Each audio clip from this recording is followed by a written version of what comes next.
Hey guys, welcome back to my channel. आशा करती हूँ आप लोग सब ठीक होंगे। बढ़ते हैं आज के क्वेश्चंस की तरफ, लेकिन उससे पहले कल के जो दो क्वेश्चन दिए थे उनके आंसर को जान लेते हैं। पहला क्वेश्चन था, साल 2025 के खेलो इंडिया यूथ गेम्स और पैरा गेम्स की मेजबानी कौन सा राज्य करेगा? ए उत्तर प्रदेश, बी मध्य प्रदेश, सी बिहार या डी असम। तो इसका सही आंसर है सी बिहार करेगा। साल 2025 के प्रतिष्ठित खेलो इंडिया यूथ गेम्स और खेलो इंडिया पैरा गेम्स की मेजबानी बिहार राज्य करने जा रहा है।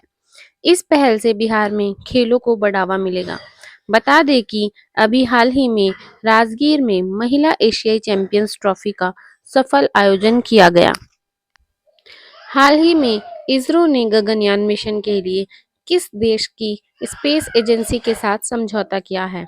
ए जापान, बी ऑस्ट्रेलिया, सी चीन या डी जर्मनी। तो इसका सही आंसर है बी ऑस्ट्रेलिया के साथ। इसरो और ऑस्ट्रेलियाई अंतरिक्ष एजेंसी एएसए ने हाल ही में गगनयान मिशन के लिए चालक दल और मॉड्यूल रिकवरी पर सहयोग करने के लिए एक समझौते पर हस्ताक्षर किए हैं। आईए पर मानव अंतरिक्ष उड़ान केंद्र के निदेशक डी के सिंह और अंतरिक्ष क्षमता शाखा के महाप्रबंधक जारोड पावेल ने हस्ताक्षर किए। किस मंत्रालय ने राष्ट्रीय त्योहारों के बारे में जानकारी तक सुविधाजनक पहुंच प्रदान करने के लिए राष्ट्र पर्व वेबसाइट और ऐप पेश किया है? ए रक्षा मंत्रालय, बी संस्कृति मंत्रालय, सी पर्यटन मंत्रालय या डी गृह मंत्रालय। तो इसका सही आंसर है ए रक्षा मंत्रालय ने राष्ट्र पर्व वेबसाइट ऐप जारी किया है। रक्षा मंत्रालय ने राष्ट्र पर्व वेबसाइट और मोबाइल ऐप लॉन्च किया। यह नागरिकों को मंत्रालय द्वारा आयोजित राष्ट्रीय त्योहारों की जानकारी तक आसान पहुंच प्रदान करता है। रक्षा सचिव राजेश कुमार सिंह ने घटनाओं के बारे में सूचित रहने के लिए इसकी सुविधा पर प्रकाश डाला। मंच का उद्देश्य राष्ट्रीय समारोह के बारे में भागीदारी और सीखने के लिए विवरण प्रदान करना है। यह पहुंच वास्तविक समय अपडेट और उपयोगकर्ता के अनुकूल अनुभव सुनिश्चित करता है। इस पहल के माध्यम से नागरिक अपनी उंगलियों पर व्यापक घटना विवरण प्राप्त कर सकते हैं। भारत में हर साल किस दिन को वीर बाल दिवस के रूप में मनाया जाता है? ए 24 दिसंबर, बी 25 दिसंबर, सी 26 दिसंबर या डी 27 दिसंबर। तो इसका सही आंसर है सी 26 दिसंबर को वीर बाल दिवस के रूप में मनाया जाता है। गुरु गोविंद सिंह के सबसे छोटे बेटों जोरावर सिंह और फतेह सिंह की बहादुरी की याद में हर साल 26 दिसंबर को वीर बाल दिवस मनाया जाता है। 1705 में उन्हें आनंदपुर साहिब में मुगल सेना द्वारा पकड़ लिया गया, इस्लाम में परिवर्तित होने के लिए दबाव डाला गया और इनकार करने पर शहीद कर दिया गया। प्रधानमंत्री नरेंद्र मोदी ने उनके बलिदान का सम्मान करने के लिए 2022 में 26 दिसंबर को वीर बाल दिवस के रूप में घोषित किया। 2024 में पीएम मोदी ने नई दिल्ली में कार्यक्रम में भाग लिया, सुपोषित पंचायत अभियान की शुरुआत की। मैया संधू ने हाल ही में किस देश के राष्ट्रपति के रूप में शपथ ली? ए फिनलैंड, बी मोल्दोवा, सी स्वीडन या डी नॉर्वे। तो इसका सही आंसर है बी मोल्दोवा के राष्ट्रपति के रूप में शपथ ली मैया संधू ने। मैया संधू ने 24 दिसंबर 2024 को अपने दूसरे कार्यकाल के लिए मोल्दोवा के राष्ट्रपति के रूप में शपथ ली। वह पहली बार 2020 में राष्ट्रपति बनी और 1991 में मोल्दोवा की स्वतंत्रता प्राप्त करने के बाद यह पद संभालने वाली पहली महिला है। मोल्दोवा का संविधान एक राष्ट्रपति का को 2 कार्यकाल की अनुमति देता है। प्रत्येक 4 वर्ष का उनके नेतृत्व में मोल्दोवा रूस से दूर चला गया और यूरोपीय संघ के साथ मजबूत संबंध बनाए। 2022 में मोल्दोवा ने 27 देशों के ब्लॉक के साथ घनिष्ठ एकीकरण के लक्ष्य के साथ यूरोपीय संघ में सदस्यता के लिए आवेदन किया। महासागर अनाक्सी घटना 1A OAE 1A, जिसे हाल ही में समाचारों में देखा गया था, किस अवधि के दौरान हुई थी?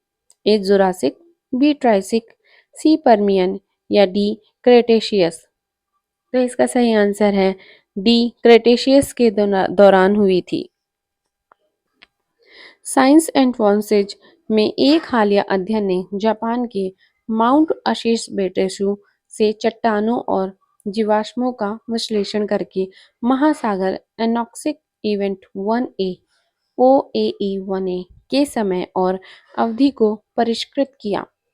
OAE 1A क्रेटेशियस अवधि यानी कि 145 से 66 मिलियन वर्ष पहले के दौरान हुआ था, जब पृथ्वी के महासागरों में ऑक्सीजन की कमी हो गई थी।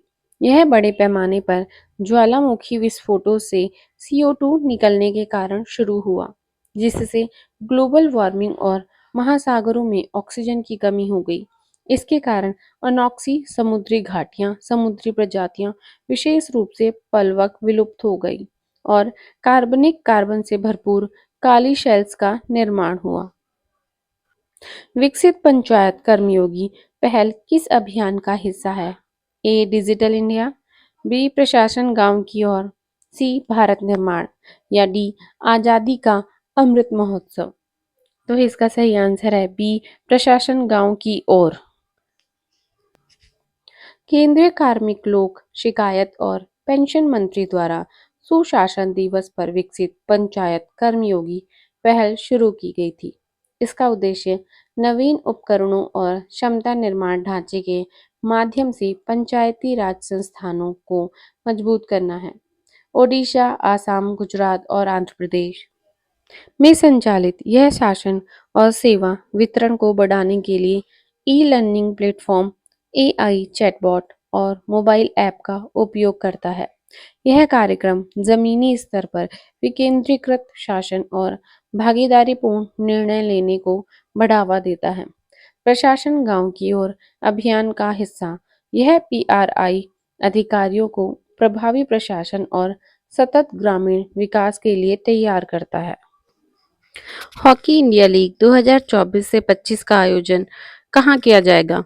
ए लखनऊ, बी जयपुर, सी राउरकेला या डी कोलकाता?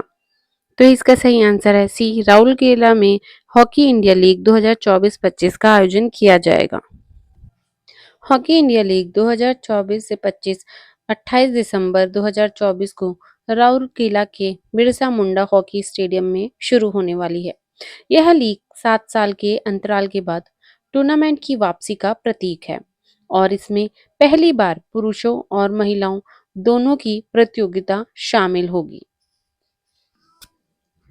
हाल ही में बाल्ड ईगल को आधिकारिक तौर पर किस देश का राष्ट्रीय पक्षी घोषित किया गया है? A Sri Lanka, B France, C Argentina या डी USA? तो इसका सही आंसर है डी USA को बाल्ड ईगल को आधिकारिक तौर पर USA का राष्ट्र पक्षी घोषित किया गया है। 24 दिसंबर 2024 को राष्ट्रपति जो बाइडेन ने बाल्ड ईगल को आधिकारिक तौर पर संयुक्त राज्य अमेरिका के राष्ट्रीय पक्षी के रूप में नामित करने वाले एक महत्वपूर्ण कानून पर हस्ताक्षर किए। यह निर्णय लंबे समय से चली आ रही भूल को सुधारता है, क्योंकि गंजा ईगल लगभग 250 वर्षों से अमेरिकी ताकत और स्वतंत्रता का प्रतीक रहा है, लेकिन अमेरिकी कानून में इसे कभी भी राष्ट्रीय पक्षी के रूप में औपचारिक रूप से मान्यता नहीं दी गई थी। हाल ही में चर्चा में रहा कावेरी इंजन को किस संस्था द्वारा विकसित किया गया है? ए भारतीय अंतरिक्ष अनुसंधान संगठन, B Bharat heavy electricals limited, C gas turbine अनुसंधान संस्थान या डी हिंदुस्तान एरोनॉटिक्स लिमिटेड द्वारा? तो इसका सही आंसर है सी गैस टरबाइन अनुसंधान संस्थान द्वारा कावेरी इंजन को विकसित किया गया है। रक्षा अनुसंधान और विकास संगठन DRDO का हिस्सा भारत के गैस टरबाइन अनुसंधान संस्थान ने घोषणा की है कि कावेरी इंजन को इन फ्लाइट परीक्षण के लिए मंजूरी दे दी गई है। कावेरी इंजन परियोजना 1980 के दशक के अंत में लाइट कॉम्बैट एयरक्राफ्ट तेजस को शक्ति देने के लक्ष्य के साथ शुरू हुई थी। इसे डीआरडीओ के तहत गैस टरबाइन अनुसंधान प्रतिष्ठान द्वारा विकसित किया गया है। दुनिया के सबसे बड़े जल विद्युत बांध का निर्माण कौन सा देश कर रहा है?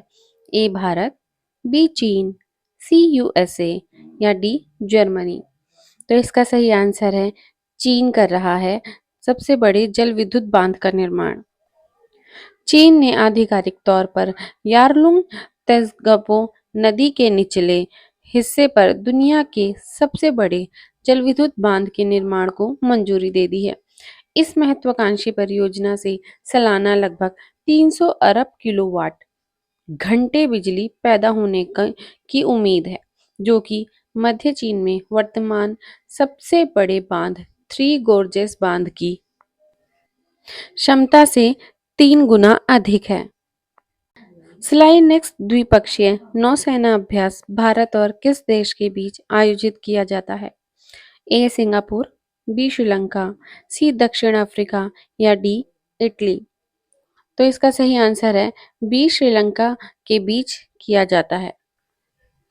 भारत और श्रीलंका के बीच द्विपक्षीय नौसेना अभ्यास स्लाइनेक्स 24 का आयोजन 17 से 20 दिसंबर तक विशाखापत्तनम में पूर्वी नौसेना कमान के तत्वाधान में 2 फेज में हुआ।